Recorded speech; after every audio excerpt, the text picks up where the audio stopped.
ఏంట్రా ఇవి? ఏం అర్థం కావట్లేదు. ఇవెప్పుడూ చూసినట్టు కూడా అనిపించట్లేదే. ఈ చదవడాలవి మన వల్ల కాదు గానీ, క్వెషన్ పేపర్‌ని పైనుంచి కిందకి, కింద నుంచి పైకి 4, 5 సార్లు రాసేసి, పేజీలు నింపేస్తే పాస్ అయిపోతానులే. చాల్లే. హమ్మయ్య! ఈ చదవడాలవి మన వల్ల కాదు. ఎక్కడి నుంచి మొదలుపెట్టాలో, ఏం చదవాలో అర్థం కావట్లేదే. ఎగ్జామ్‌కి ఒక రోజు ముందు బుక్ తీస్తే ఇలాగే ఏడుస్తుంది.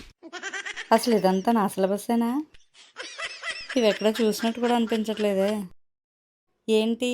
ఏం చదవలేదా? ఒక పని చెయి. నేను ఏ ఏ చాప్టర్‌లో ఏం ఇంపార్టెంట్ క్వెషన్స్ ఉన్నాయో అవి మాత్రం టిక్ పెడతాను. అవి చదువుకో. సరిపోతుందిలే. పాస్ అయిపోతావు. ఈ చాప్టర్ చదివేశా, ఈ చాప్టర్ చదివేశా, ఈ చాప్టర్ చదివేశా, ఇది కూడా చదివేశా. మొత్తం అన్నీ కంప్లీట్ చేసేసా. హమ్మయ్య! ఈసారి ఎగ్జామ్‌లో నేనే ఫస్ట్. అమ్మాయి మీ ఫ్రెండ్ అంట వచ్చింది చూడు. ఇప్పుడు ఇదెందుకొచ్చింది? అమ్మో! బుక్స్ అన్నీ అర్జెంట్‌గా దాచేయాలి. హమ్మయ్య! రావే రా.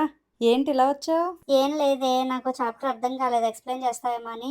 చాప్టర్ అర్థం కావట్లేదా? నేను అసలు బుక్సే ఓపెన్ చేయలేదే. ఫోన్ చూసుకుంటూ కూర్చున్నా.